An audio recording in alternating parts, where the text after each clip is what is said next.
Tere tulemast Tiiu õhturännakute podcasti, kus on jutuks rahulikud teemad erinevate saatekülalistega. Kes soovib täielikult lõdvestuda ja miks mitte magama jääda, siis teie jaoks on kõige lõpus meditatsioon. Mina olen saatejuht Eha Kruus ja minuga on täna siin koolitaja Kadri Mägi-Lehtsi. Tere, Kadri! Tere, tere! Sinul on olnud muljet avaldav karjäär. Sa oled olnud kiirabiarst, aga siis olid ka ravimifirma tippjuht.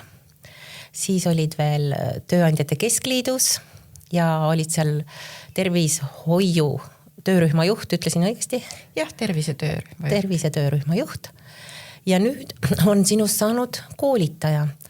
Et kõigepealt mind huvitabki, et miks sa siis sellise lennuka karjääri selja taha jätsid ja sellise, ma ütleks võib-olla siis nagu lihtsama leiva peale läksid. Kui see vastab tõele. Ja, eks, ma ei tea, kas see nüüd lihtsam on, see on võib-olla täitsa eraldi teema, aga eks see on juba elatud ka, eks ole, ja ma olen alati olnud hästi selline uudishimulik ja mul on alati meeldinud inimesed, et see on ühendanud kogu minu karjääri. Alates, miks ma tahtsin arstiks õppida ja ka ravimiettevõttes või siis nagu me hiljem nimetasime biotehnoloogia ettevõttes ikkagi on ju inimeste abistamine ja koolitajana ja coachina elu on ju ka inimestega koostöö ja inimeste jaoks töö. Nii et see on olnud kuidagi selline loomulik kulg minu elus praegu. Mm-hmm. Aga tänane teema on meil selline, et kuna sa oled nii pädev nii sellises softimas meditsiini valdkonnas või kuidas me ütleme, alternatiivmeditsiini valdkonnas kui ka siis selles päris meditsiina valdkonnas, et me siis katsume täna, ma ei tea, kas me nüüd päris lõpliku tõde siin välja saame öelda, aga et mis see piir nende vahel läheb, et kuidas, et see on vist päris hägune. Ja ma arvan, et see ongi hästi hägune, sest et lisaks nendele rollidele ja ametitele, mis sa loetlesid, olen ma veel ka teadveloleku ehk mindfulness treener välja õppinud ja samamoodi ka forest passing ehk siis metsakümbluse giid. Oho, põnev. Nii et kas need on meditsiini osad või mitte. Aga kas kindlasti... on või ei ole, kas haigekassa maksab? Ei, haigekassa ei maksa. Siis ma ütleks, ei ole. Aga võt, siin ongi see, et kus me selle piiri tõmbame. Et inimene on ikkagi tervik, et me ei võta seda piiri ju sealt, mis haigekassa või ütleme siis tänavasest mõistes tervisekassa maksab või mitte, eks ju. Ja haigused ei tule ju ka niimoodi, välja tuleb, ütleme, viirushaigused, et vot nii, täna olen terve ja siis homme kell 2 olen haige. Mm-hmm. Et enamus haigusi ikkagi algavad niimoodi vaiksemalt ja salakavamalt. Hiilivad ligi, jah. Et seda piiri on tõesti väga raske tõmmata, aga seda ongi tore arutada. Mm-hmm. Sa oled mindfulnessi treener, ütleme, või räägime sellega lahti, mis asi see mindfulness ka on? Ja see on siis teadvelolek ja selle siis on nagu 2 suurt meest, kes on selle nii-öelda siis, kuidas ma ütlen, lääne ellu toonud või siis meie nagu lääne maailma toonud John Kabat-Zinn, kes siis hakkas uurima kroonilise valu haigetel, kellele ravimid ei mõju, et kuidas neid haigeid saab aidata, kui sa pead kogu aeg elama valuga koos. Ja see teadvelolek, mindfulness põhineb siis meditatsioonil. Mina ütlen, et see on puhas ajutreening. Nii nagu me läheme jõusaali ja treenime oma lihaseid, nii on mindfulness ajutreening. Me treenime seda, kuidas hoida tähelepanu konkreetsel hetkel ilma hinnangut andmata. Ja teine mees siis, vot näed, nüüd mul on see vanuse või ma ei tea, mis iganes on ju punn on ees, ei tule nimi meelde. Et ühesõnaga mindfulness-based cognitive therapy, tema uuris siis, mul tuleb kindlasti nimi pärast meelde, tema uuris siis depressioonihaigetel, kellel olid ka sellised enesetapu tugevad mõtted, et kuidas siis selline ajutreening ja mindfulness aitaks neil paremini eluga kohaneda ja mitte siis kätte enda külge panna ja mõlemad mehed said häid tulemusi. Nii et tänaseks on, kui need mehed alustasid seal kuskil 70-ndatel oma uuringuid, siis tänaseks on aparatuurne meditsiin ehk siis magnetresonants, tomograaf ja need, kuidas me saame siis vaadata, mis seal ajus tegelikult toimub, on leidnud tõendust, et see on tõenduspõhine meditsiin, see ei ole enam alternatiivmeditsiin, see on täiesti tõenduspõhine meditsiin, mille ajus toimuvad muutused. Tegelikult on ju juured kuskil seal Hiina meditsiinis või kus? Ja budismis juured on tegelikult budismis väga iidsed ja budistid, eks ole, sealt nad hakkasidki uurima, et kuidas on võimalik, et kuidas need mungad suudavad ühes asendis olla, nad suudavad oma hingamist muuta, oma südamerütmi muuta, ainuüksi istudes ja mitte midagi tehes. Et ma lähen hästi kirglikuks, kui ma hakkan sellest rääkima ja jällegi tuues meie oma meestega siin kadunud Fred Jüssi, eks ole, mollutamine, olemine, taevasse vaatamine, jälgimine. Kas see on ikka seesama, see mollutamine on ma ikka nagu... Aga see on ikkagi seesama, et ma olen siin ja kohal, eks ju? Just, see ongi kohalolu, mitte see, et ma istun teleka ees ja mollutan ja võtan õlle ja näksid, see ei ole mollutamine. See on ikkagi, su aju tegeleb millegiga, ta jälgib midagi, mis tuleb nagu neid impulsse, see on see dopamiinilaks, me tahame, uus, mis action seal telekas toimub. Aga see mollutamine, millest Fred ka rääkis, on ikkagi see, et sa lihtsalt oled ja vaatad pilvi ja hoiad tähelepanu pilvedel ja jälgid, mis mõtted sulle pähe tulevad, mis su kehas toimub, mis emotsioonid tulevad. Võt see on see tegelikult, see mindfulness ja siis see mollutamine, kus aju puhkab, korrastab ennast ja annab meile nii-öelda lisaressurssi. Aga Tervisekassa ju nagu seda vast ei tunnista, et nende jaoks on see alternatiivmeditsiin. Paraku küll, aga võib-olla me kunagi jõuame sinna, sest näiteks Inglismaal on depressioonihaigetele kirjutatakse ikkagi lausa välja nii metsakümblust kui siis ka mindfulness treeninguid. Et võib-olla me ühel päeval sinna jõuame. Aga ega siis kõiki asju, siin on nüüd jällegi see mõttelaadi küsimus, eks ole, kas kõike peab keegi väljaspoolt meile kirjutama.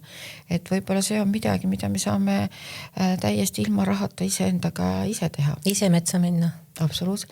Vot seal on jällegi see väike vahe, et kui ma õppisin seda metsakümblust, siis ma mõtlesin, et huvitav, kas Eestis sellel nii-öelda ka turgu on, et kas keegi, me oleme me lähemegi metsa. Aga saadamegi teisi metsa. Just, mul on isegi kleit, mis täna ei ole küll seljas, on peale kirjutatud, mine metsa. Jah, just. et me käimegi metsas, aga siis, et kuidas me seal käime ja mida me seal teeme. Et kui ma panen kõrvaklapid pähe ja lähen metsa jooksma, siis see ei ole metsakümblus. Ei ole, jah. Aga see ju ometi ka vabastab ajus mõtteid ja mingid kasulikud protsessid seal kindlasti toimuvad. Kindlasti, seda ma üldse ei väida, et ei toimu, aga kui me võtame selle, nagu, mis selle metsakümbluse eesmärk on, seal on nagu kaks asja. Üks on tõesti see looduses viibimine ja seal pole vahet, mida sa seal teed, eks ole. Jooksed, jalutad, ma ei tea, korjad seeni, mis iganes. Aga nüüd metsakümblus, kui see forest bathing või ka forest therapy, metsateraapia on siis see, kus jällegi fookus on meie meeltel ja kui ma neid teen, siis on juhendatud meditatsioon metsas. Näiteks, et kuulame, mis hääli me kuuleme metsas. Ja jällegi siis sa märkad, et ma hakkan kuulama, lind laulab, nii, siis läheb auto ja siis tuleb näiteks tuuleiil ja ma märkan, kuidas mu mõtte ja tähelepanu läheb eemale. Et jällegi see on see sama ajutreening, et fokusseerida seda, et ma õpin seda, et millised segajad tulevad, mis mu kehas toimub, mis mõtted mul tulevad.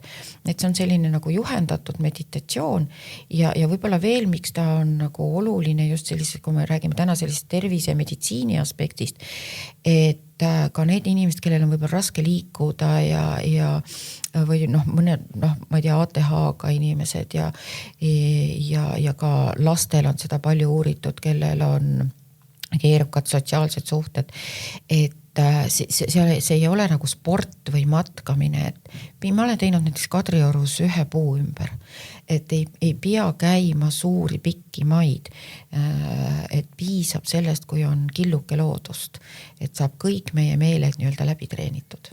Kui suure grupiga sa teed neid? Ütleme, ideaalne grupp on kuskil 8-12 inimest. Kas nad üksteist segama ei hakka või? Ei mitte, ja seal on ikkagi valik, kas inimesed jagavad või ei jaga, et alati ma ütlen, et võib jagada vaikust, kui keegi ei taha rääkida. aga üks komponent tegelikult on ikkagi sotsialiseerumine, jagamine, teiste käest õppimine. Ja ma ise alati õpin, et keegi on kuulnud midagi sellist, ma ei ole kuulnudki, kas mõnda mitte see ei ole, et ma pean loodust tundma, aga mõnda häält ma pole tähele pannud või kuidas inimesed näevad putukaid või näiteks, kas oled metsmaasika lehti altpoolt puudutanud? Imeline, nad on imepehmed, nad on hõbedased, mis pisikesed karvad seal on, et see oskus märgata looduses midagi väikest, mis on elus, ja siis seda nagu jagada teistega, et see on selline rõõmsad hetked. Sa räägid seda, siin silmad säravad peas, seda juttu. Minul on selline tunne, et enamus inimesi istubki seal diivanil ja nad nagu tegelikult nad arvavad, et kui neil on mingi viga, et siis arst peaks selle korda tegema, et anna mulle mingi tablett ja tee mu asi korda, eks ju. Aga et hakata veel metsa minema või jooksma minema või üldse kuhugi kas või joogatrenni, et ma arvan, et see on vähemus. Või ma eksin? No vaata, ega mina ka seda statistikat ei tea, aga ütleme, kui ma nüüd võtan oma koolitaja rolli ja ma vaatan, see on ikkagi natuke võib-olla generatsioonide küsimus. Nii. Ma arvan, et sellised 40-sed, ikka tänased 40-sed, nad rohkem hoolitsevad enda eest kui tänased 60-sed. Aha. Ja võib-olla ka sellepärast, et nad on ikkagi lapsevanemad ja vaata, siin tuleb ka see vahe, et tänased 60-sed said oma lapsed varem, lapsed on suuremad ja tegelikult siis võiks ju elu alata, lapsed suured, ma saan iseenda eest hoolitseda. Aga 40-stel neil on veel nagu rohkem kohustusi. Ja nad tajuvad seda vastutust. Just. Ja võib-olla see teadlikkus on ka ikkagi kõrgem, et tänapäeval on ju informatsiooni niivõrd palju. Ja kui sa ikkagi ise loed ja vaatad, mis mulle on kasulik, mis mulle on kahjulik, teisipidi see jälle omakorda tekitab stressi, et minu arust selline 2 olulist oskust peab tänapäeva inimesel olema, süsteemne mõtlemine ja kriitiline mõtlemine. Ainult kriitilist mõtlemist ei piisa, et siis ma olengi väga kriitiline. Siis sa torised või? Ja, just, et see ei tea, kas see ikka, ma muutun kahtlustavaks. Just. Aga süsteemne mõtlemine, et ma oskan nagu näha suurt pilti, kui see pusletükk käib siia, siis see pusletükk võiks käik sinna, kuidas see suur pilt välja näeb ja kelle käest ja kust ma oskan abi ja nõu küsida, keda ma usaldan ja keda ma ei usalda. Ja tervise teemadel seda enam. Aga kellel see vastutus siis ikkagi on nüüd minu tervise eest? Kardan, et vastus on ainult üks. Ja, just nimelt inimesel. Et mina ise, eks ju, aga tahaks nii väga, et arst oleks ka milleski süüdi. Mina ikka, võib-olla mul on see ka ikkagi see nagu see õppimise bias või mis ta siis eesti keeles on, eelarvamus on ju. Mina ikka arvan, et arstid tahavad ikka head, et nad ei taha süüdi olla, et nad tahavad ikka abistavad olla ja olgem ausad, Eesti selline aktiivmeditsiin, kui meil on ikka midagi tõsist, väga tõsist ja kiiret sekkumist, meil on ülija maailma tasemelt tõesti. Kui ma kuulen ka või ütleme siis oma eelnevas rollis ravimiettevõtte juhina ja oma teiste riikide kolleege kuulates, et meil on ikkagi nagu väga hästi selle kiire meditsiiniga, kui juhtuvad traumad, kui on ägedad haigused, mitte ägedad sellepärast, et nad on kihtid, vaid kiireloomulist sekkumist vajavad. Meil on ikka sellega väga hästi.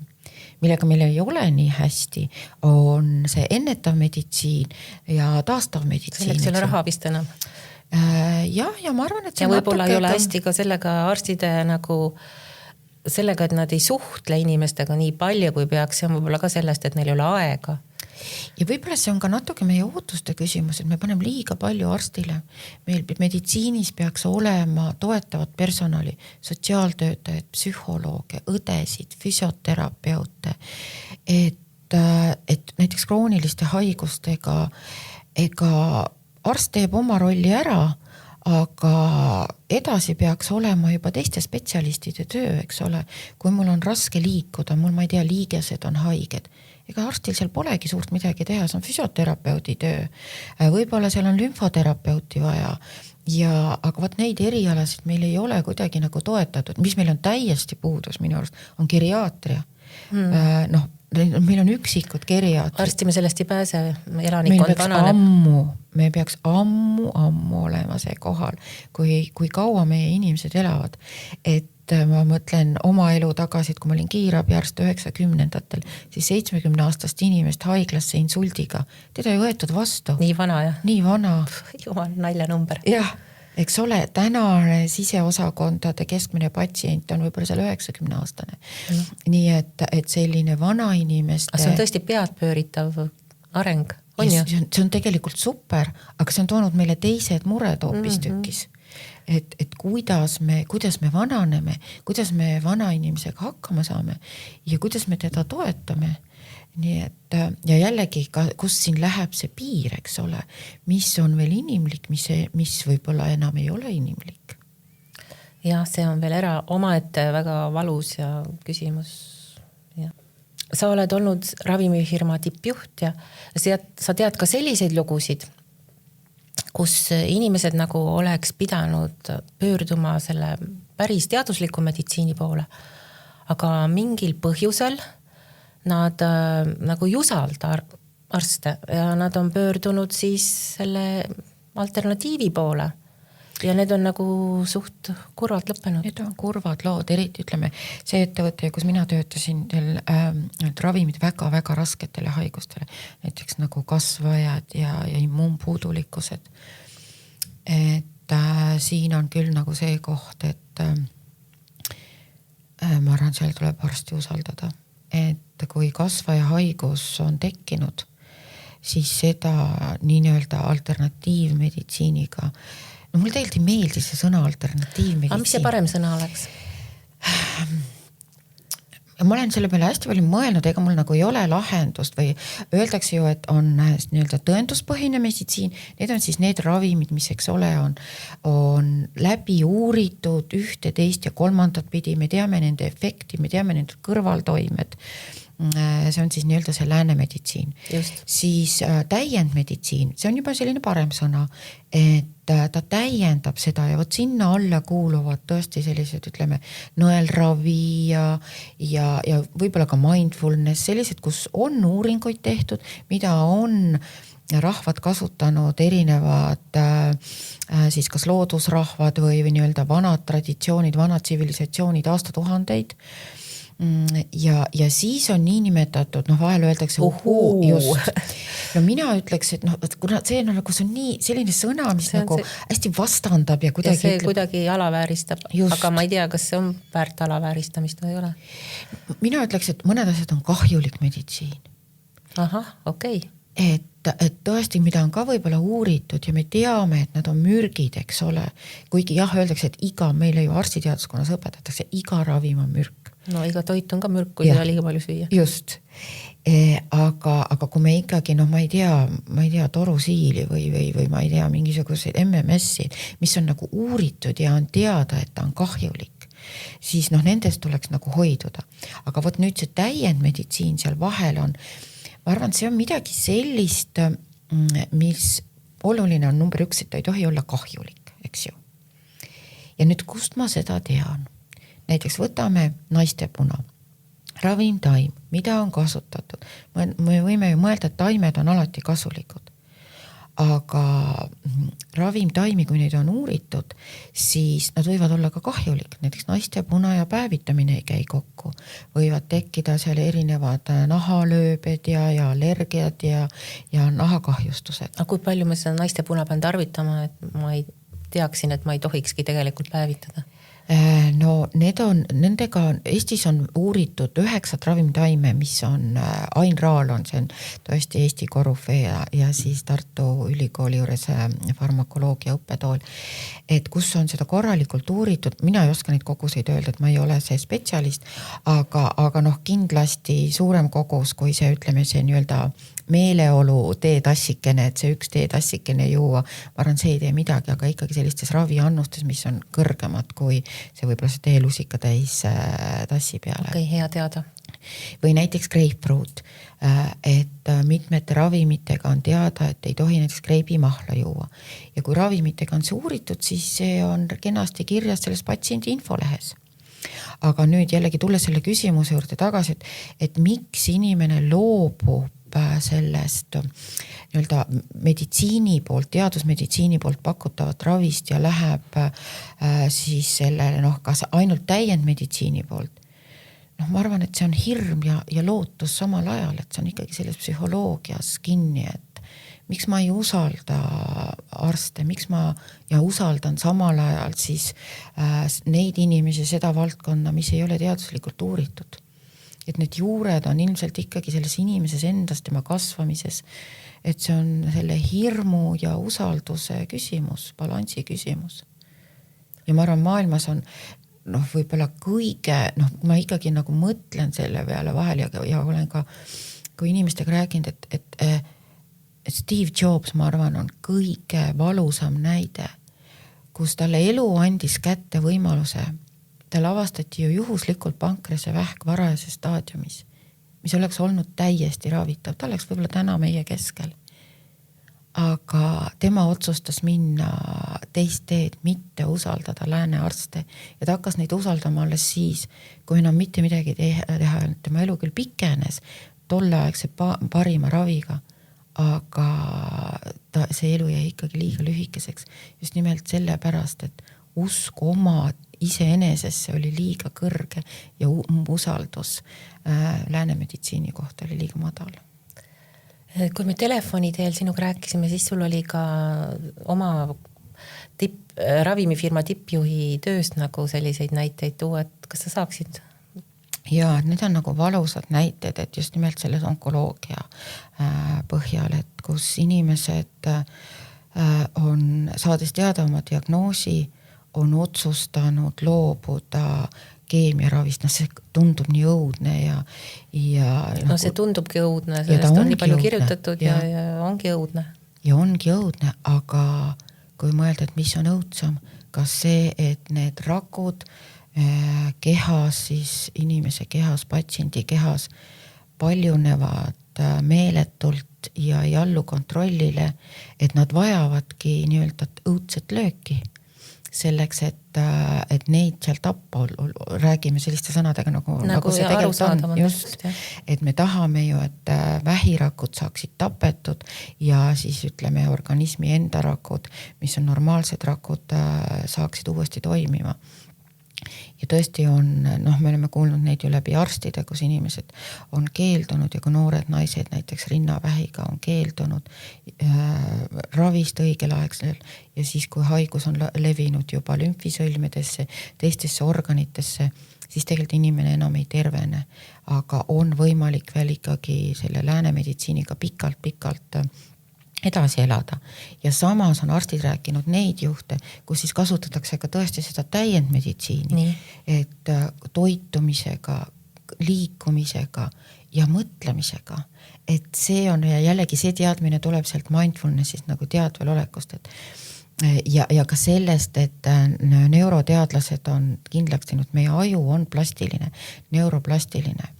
Et see tähendab seda, et me oleme võimelised mõtete kaudu muutma oma uskumusi ja oma tõekspidamisi. Ma olen võrrelnud seda nagu kõndimisega üle muru, et kui ma mõtlen ühte moodi, siis nagu tekivad ajus sellised ühendused.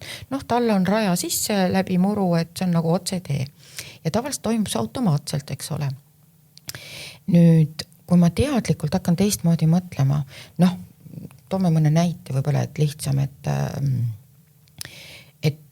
jällegi, mida ma olen kuulnud nagu sellest oma eelnevast elust ravimifirmas, et kui inimene usub, et ta saab terveks, ja usub selles, et ma teen kõik enda jaoks ja ma toidan oma keha heade mõtetega, heade söökidega, siis see hakkab mõjuma.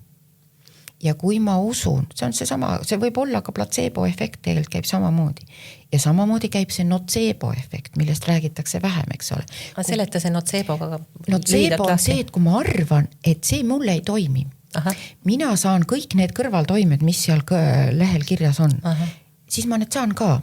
Et see on see, kuidas ma ennast häälestan, eks ole, mida ma usun ja mis märke ma märkama hakkan. Ja nüüd neuroteadlased ongi kindlaks teinud, et see, mida ma usun, sellest võibki saada nagu iseenesest teostuv fakt, mis jällegi ei tähenda seda, et ma nüüd ainult mõtlemisega saan oma raske bioloogilise haiguse välja ravitud. Kindlasti mitte. Ma arvan, et see on nüüd see täiendmeditsiini koht. Et usaldan arste, saan psühholoogilist tuge, toidan oma keha toitainetega ja toiduga, mis on puhas ja see on väga tähtis, et see aluspõhi oleks korras.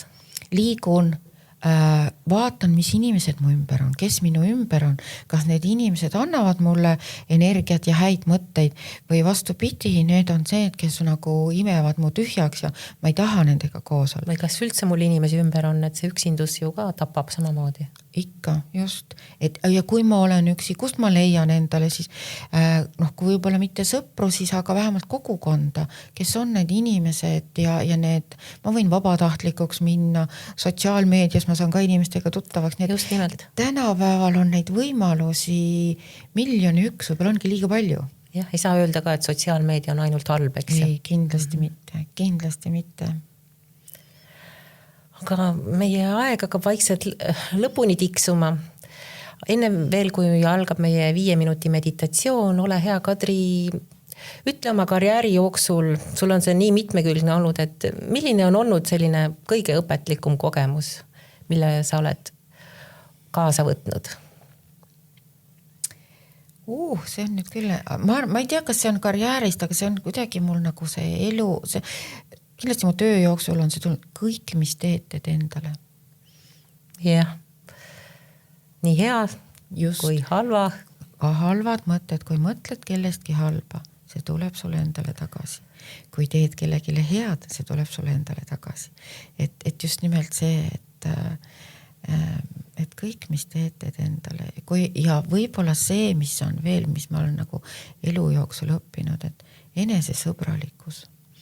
Kui kriitilised me oleme iseendaga, et kui nõudlikud me oleme iseenda suhtes, et kas ma oma parimale sõbrale, kui midagi läheb halvasti või tule nii hästi välja, kuidas ma siis temasse suhtun ja iseendale tuleb ikka parim sõber olla ja endale pai teha. Seekord ei läinud hästi ja kui läheb hästi, ei maksa kritiseerida ennast. Ja tuleb kiita, kui läks hästi. Tubli, jätsin selle koogi täna söömata. Yes!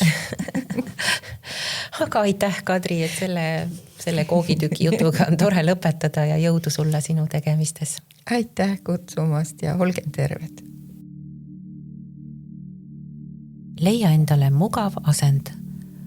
Luba kehal vajuda järjest sügavamale. Käed puhaku. Mõtted puhaku. Aeg võib lihtsalt seiskuda. Hinga aeglaselt sisse ja veel aeglasemalt välja. Just kui puhuksid ära tänase päeva viimase küünlaleegi. Tunne, kuidas pindsuu all on soe, pehme, usaldusväärne. Kujutle, et sinu sees on soe, udune ja pehme valgusega ruum. Nagu väike labor, kus kõik töötavad tasa ja targu. Aeglaselt ja palju rahulikumalt, kui tavaline argipäevane kiirustamine lubab. Sul pole vaja midagi suunata. Sul pole vaja midagi parandada. Kõik toimib ilma sinuta. Selle teadmisega võid lõdvestada oma näo. Lase silmadel puhata. lõdvesta oma lõug, õlad, rind ja kõht. Lase mõtetel hõljuda nagu udu. Hinga sügavalt ja vaju veel veidi. Sinu sees on soe, udune ja pehme valgusega ruum,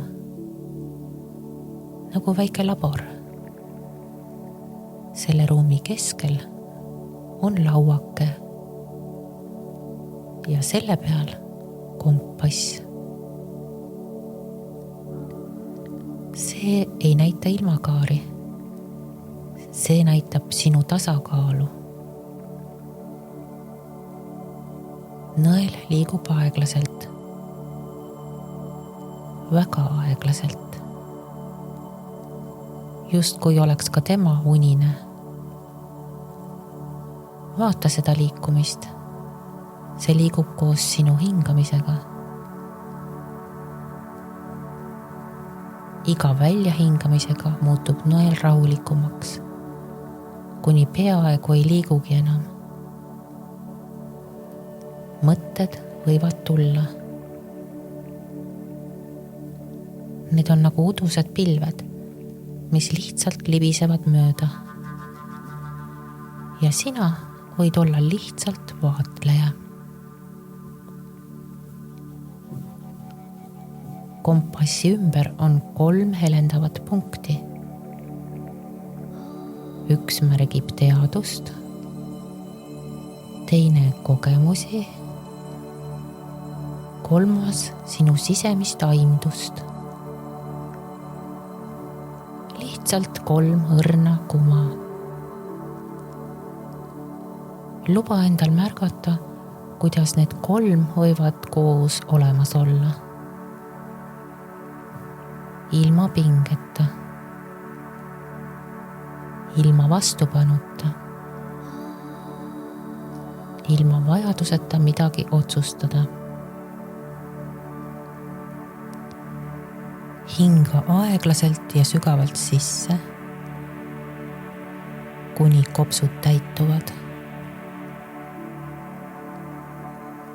Väljahingamisel lase kompassi nõelal peatuda. Täpselt seal, kus ta soovib olla.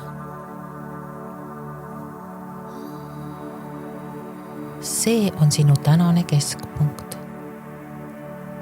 Täiesti piisav. Täiesti õige.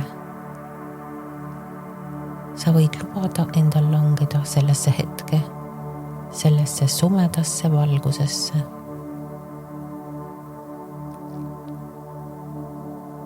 Su sisemine kompass puhkab ja sina koos sellega.